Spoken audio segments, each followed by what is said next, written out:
Good afternoon, good morning, good evening, wherever you're joining us from. My name is Luli Adiemo. I'm the Executive Director of TechDiversity, and I'm thrilled today to introduce you to my two distinguished guests, Miranda Ratajski, CIO of Westpac, and Michael Walmsley. Now, Mike, I'm going to say your title wrong here. Chief Customer Service Officer at Diversity Atlas. Yeah.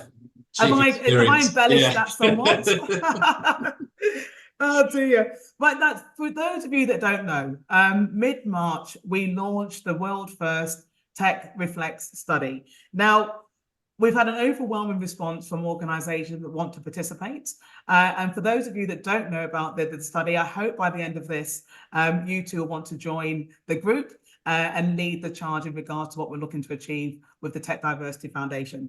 There are two things that I want the viewers to take away today. Number one, ensure that any company that has a tech workforce, no matter how big or how small, participates in the TechReflect study. Number two, to demonstrate how the TechReflect study works, what participation actually really means, how you participate, and what you take away at the end of the participation. They're the two things. They're the two things. So we're going to get into it. I want to start by asking both of you. Number one, thank you for joining. This is where you say it's a pleasure. It's great to have me. Thanks for having me. Great to be here, Lily. Yeah, absolutely. Thank you. Oh dear. So listen, I'd love each of you to introduce yourselves and share your initial thoughts on the importance of the TechReflect study. So Miranda, I'm going to start with you. Excellent. Thanks, Lily. So I'm the Chief Information Officer for Group Business Units at Westpac. And what that means is I look after the technology for over half of the senior leadership team. So I look after finance, HR, legal, property risk, fin crime and group operations, to name a few. So I look after employee-facing applications and customer-facing applications. So why I think this survey is so important and I'm so excited about it is the old adage, if you can't measure it, you can't manage it. And this survey is going to give us an opportunity to get much deeper insights into what diversity really looks like in technology. And I'm looking forward to having that richness of data about diversity in technology so we can move towards better richness of diversity in technology.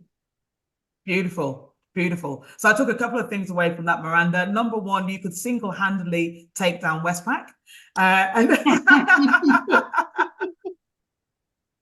But just in regards to, if you can't measure it, we can't change it. It's perfect. So Michael, do your best to follow that. Wow. Okay. Thanks, Lily. So Chief Experience of Diversity Atlas, part of the leadership team. And Diversity Atlas is the culmination of decades of thought leadership and 7 years of R&D since 2015 to sort of start looking at what is diversity. And we discovered that nobody had done this work. We did hundreds of literature reviews and then set about creating a definition and then building a way of measuring it and delivering it. Back in 2015, people were sort of saying, why do you want to measure diversity? So, we have come a long way, still got a long way to go.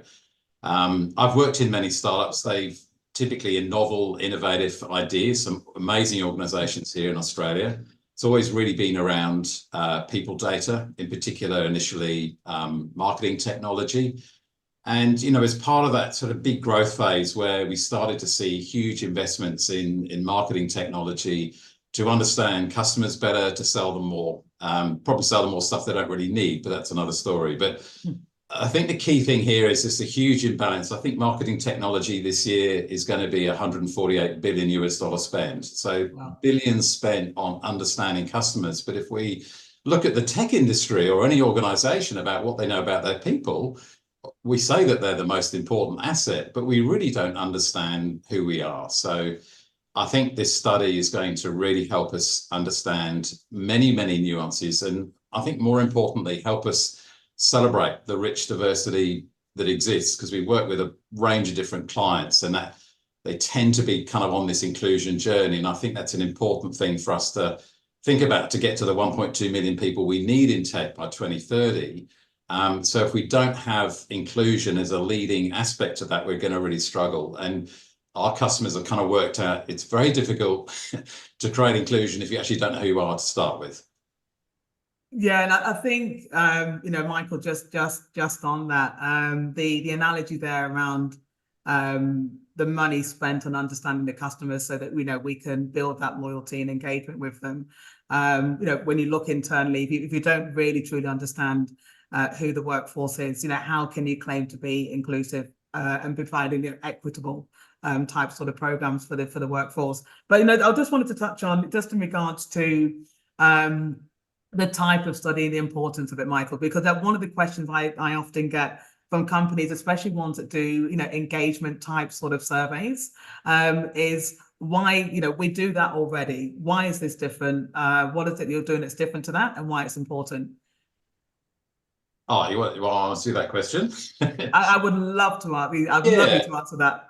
Well, look, I think engagement, or EMPS, in Spain and Company kind of invented that, I think, in the early 2000s, as being a customer engagement score, which bonuses, etc., are tied to. There's a direct linkage between customer engagement and revenue. And then EMPS sort of came about to take a similar sort of approach to understanding employee engagement. And it's become a very ubiquitous number that it's measured all over the world. And it's an important one, you know, to understand how engaged your staff are. It's not an engaging experience to do an engaging survey. And I think that's the big difference. We need to understand who we are, and that can be an engaging experience. And once we understand who we are, that can help us create engagement as well. So they're very two different things, but they're very complementary. And if we look at inclusion that sort of sits above all these things, then if we're not engaged, are we inclusive? And I think you need to take a nuanced look at these things, because your overall engagement score may be relatively high. And I think, you know, increasingly bonuses and other incentives are attached to these things. But if we don't really, again, understand who we are at a very nuanced level, it's going to be very difficult to create inclusion. And I think that's the missed opportunity here. Yeah. So Miranda, just building on from that, you know, what value do you see the study providing to an organization like Westpac? You know, especially given, I mean, you do a lot of great stuff in the DEI space, and that's how we've met, is through the TechDiversity Foundation and the nominations for the awards from Westpac. So I know I've got an idea of the great stuff you do. So what additional value do you think that TechReflect could provide to Westpac? Yeah, so look, we have run quite a number of initiatives, and Westpac's always been at the forefront of diversity. We had the first bank teller, female bank teller, the first female bank manager. But I think whilst we've got these initiatives in place, you know, what we also really want to do is understand whether they're working or not.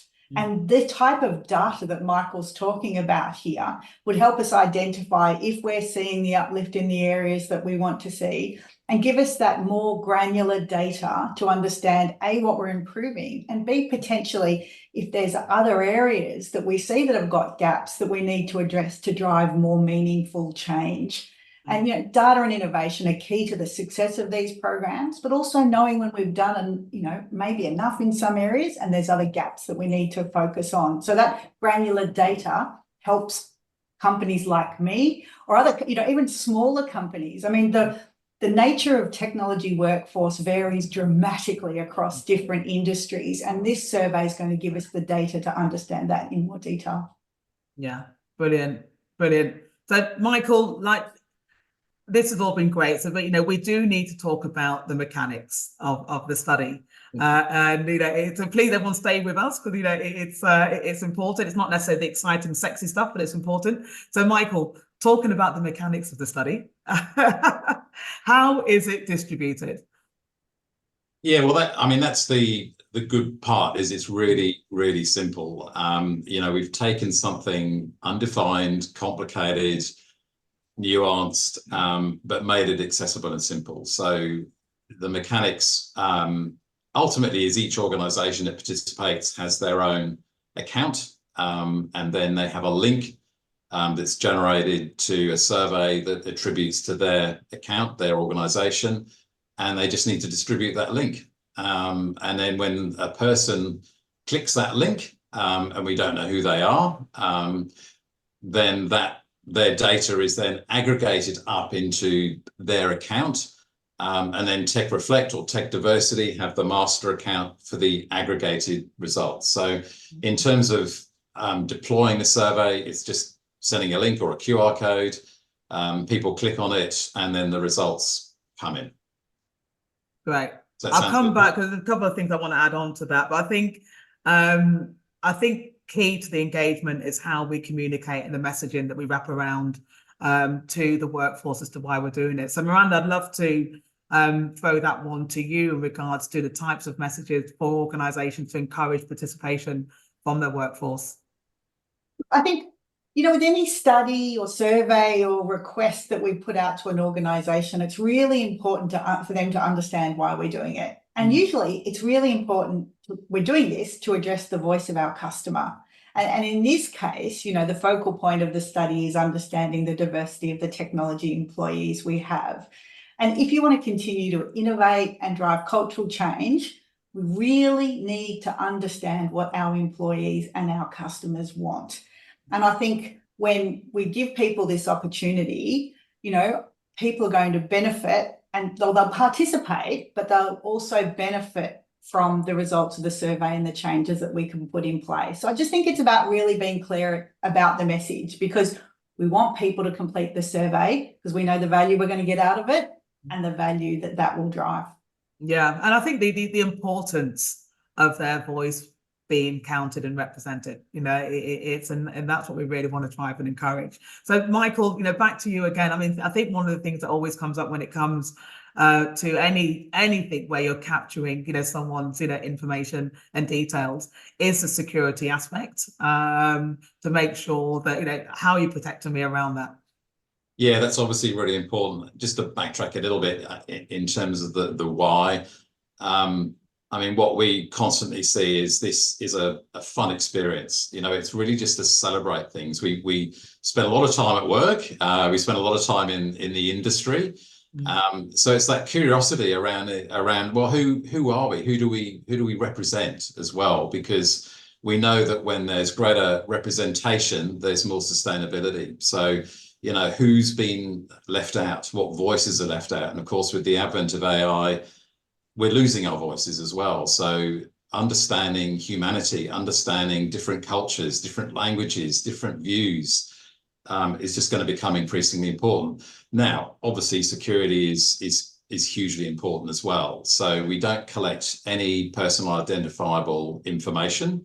We don't track IPs. We have several measures to ensure anonymity. Our platform complies with local applicable privacy data laws, GDPR, Australia Privacy Act, etc. We're GDPR compliant, we're ISO 27001 compliant. On top of that, we've been through some pretty significant audits around all of this with some of the biggest tech companies in the world, who obviously take security, privacy, anonymity very, very seriously.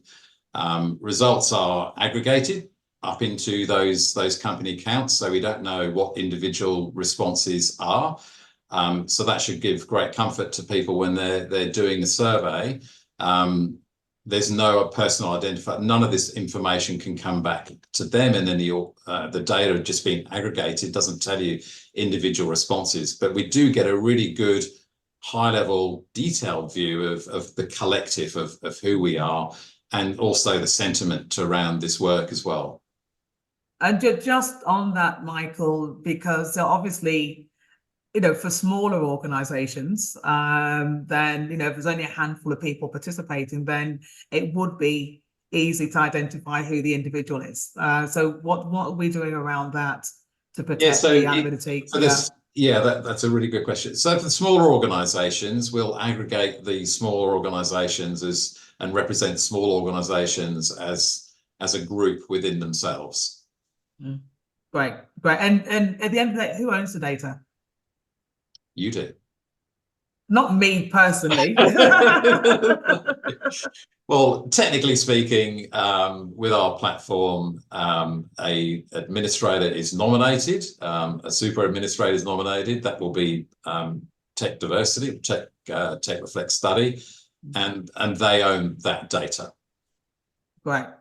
Now, I'm conscious of time because it's almost a wrap. So I'm going to ask you both, one more final question.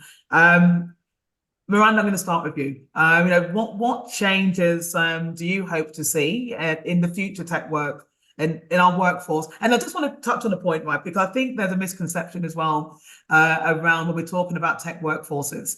We're talking about the technology companies themselves. So traditional tech companies, everybody within their organization, so whether you're at the developer end, whether you're in the marketing, the sales, customer service, we want to count all of you in the study. For non-tech companies, so for organizations like Westpac, it's the tech teams within those organizations that we're looking to count. So with that in mind, future lens, what are we hoping will change in regards to our tech workforce as a result of this study? So it's been really interesting over my career, which is longer than I cared to admit publicly. You and me both, Miranda. You and me both. Yeah, once I got a 3 at the beginning of how long I'd been doing it for, it's over 30 years. But anyway, there's lots of wisdom that comes with that. Yeah. We've really seen the nature of technology change. And it's interesting when you're saying, Westpac's not a technology company. It really is, right? Because technology underpins just about everything that we do. But I know what you mean. It's that distinction between someone like us and somebody who is wholly focused just on technology, not the banking as well. And, it was interesting what you said earlier in the call about, me having the ability to bring the bank down because I look after so much of technology. The whole point of the way we design the technology is not to do that. And we use lots of data to do that. And that's helped us drive the change in resiliency. And in some ways, what we're trying to do is exactly the same, but it's just about people. So we're going to work on understanding that data to drive those changes, to have the different people we need to make sure everything works the way that it does. And I think, the real changes I'm looking to see are ones that are driven by those values, the valuable insights that we're going to get into diversity, equity, and inclusion status of those various technology people, whatever type of company that they're in. And then they can provide comparisons to other technology companies or to their communities or to other organizations in similar industries to them. So it will provide insights that will help us guide these further initiatives and then really help us drive cultural change with a broader range of diversity in technology, because we know the best way to look after our customers is to have teams that look like them. Beautiful, beautiful. Michael, over to you. I forgot what the question is now, Ludi. We're looking into. But what are you hoping we're going to gain as a tech workforce as a result of this? As a result of the study? Yeah, look, I think it's going to be the first time we've got a really nuanced understanding of who we are, and I hope that people really engage with that and want to contribute. I think there's a lot of survey fatigue in organisations where, why am I doing this? Okay, it might be an important score somewhere along the line, but what does it really add to me and what I'm doing and the industry as a whole? So I think this incredible nuanced understanding we're going to get and the experience of the survey from people we're really excited about, because we do pick up some incredible insights. So for example, with First Nations here in Australia, I have a colleague who works in Colac. His local mob are the Gulagins, and we have Gulajan as a language, and there's only 12 of them left. So it represents an opportunity for some people to inclusively, as we say, inclusively self-ID in a way that they've never done that before. We're often put into broad categories and boxes, and assumptions are made about those things. And we sometimes hear organisations say, we're not diverse. You just need 2 people to have diversity. We've got 3 people here, and I'm sure if we looked at it amongst each other, we would have huge amounts of diversity. And in fact, we've looked at the most common responses in our survey, which has now been across hundreds of thousands of people in over 40 countries. And we calculated that there were 700 trillion combinations. Now, was that the camera getting stuck there when you were repeating the trillions, or it was? I was about to click on the kind something, of which Michael. means that is our cultural identity is probably as unique as a fingerprint. Yeah. And that's what humanity represents. There's a huge amount, trillions and trillions of dollars is spent dealing with conflict that has a cultural dimension. And we're not investing enough to understand culture. So this in part goes to that. And I hope it will broaden people's perspective of what is diversity. I mean, sometimes we're asked, are you diverse? I mean, what does that even kind of mean? But we are all diverse, and diversity exists in many different forms. And that's what we're going to try and unpack in this study to really get a good understanding and help us celebrate just the richness that we know exists, and help us understand this emerging conversation around, particularly around technology and AI, about what voices are being left out. Our voices are being replaced by AI in some extent, but who's missing in this industry? You know, we've got to work better at attracting and retaining talent. And Miranda hit the nail on the head. You know, customers want to see themselves in organizations, so do communities. And so does the talent. But if we're not measuring that, how on earth do we know if we're actually on the right track? That's brilliant, brilliant. I mean, and just to add to that, it's and Miranda, you touched on this in regards to Westpac's a bank, but you're a technology company. We all are in the business of technology, and I think from an industry point of view, this is where there's a bit of an identity crisis, that we don't talk about technology in the right way to make it understood by all, that everybody's got a role to play in this amazing industry. So from our point of view, this is about understanding. It's simple, and for everybody that's listening and watching, it's really this simple. We have a responsibility to ensure that the tech workforce of the future is representative of the society that it serves. So let's start, and please everyone play your part. Let's start by understanding who we are today, and using that to inform a strategy to build a workforce of the future, which looks like our communities for tomorrow. So I'd like to please, thank Michael, thank Miranda for participating today. But everybody that's watching, everybody that's listening, please, if you haven't already, there's still time. The TechReflect study, the expressions of interest will be open until the end of this month. So please visit the TechDiversity website. What is it? Simple. We can edit this bit. tech-diversity.com.au, tech-diversity.com.au, or just simply search TechReflect study. So please, again, Michael, Miranda, thank you both for joining, and thank you all for listening. We look forward to your voice being represented.